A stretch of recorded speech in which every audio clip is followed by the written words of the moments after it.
છેલ્લા 20 દિવસથી ભાજપની સરકાર એટલી હદે ફાટી પડી છે, એટલી બધે ડરી ગઈ છે કે રોજની 5, 4, 10 એફઆઈઆર આમ આદમી પાર્ટીના કાર્યકર્તા ઉપર થઈ રહી છે.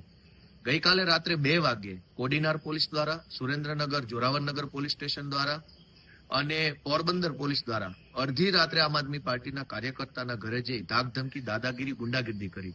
ગઈકાલે સાંજે 5 વાગે ખંભાળિયા પોલીસ દ્વારા ખંભાળિયાના આમ આદમી પાર્ટીના કાર્યકર્તા ઉપર પણ ખોટી રીતે એફઆઈઆર કરવામાં આવી. પરમ દિવસે જેતપુર નવાગઢમાં એફઆઈઆર કરવામાં આવી.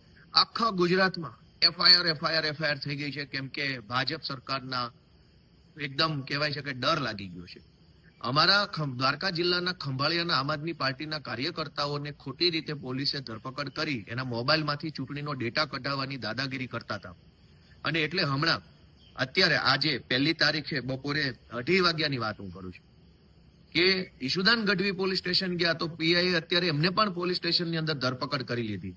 અને પીઆઈએ સ્પષ્ટ શબ્દોમાં કીધું કે ભાજપની ઓફિસમાંથી અમને સૂચના આવી છે કે હવે બધા જ આમ આદમી પાર્ટી વાળાને એરેસ્ટ કરી લેવાના છે. દાદાગીરી, ગુંડાગીર્દીની હદ વટાવી ગયા છે બીજેપી વાળા.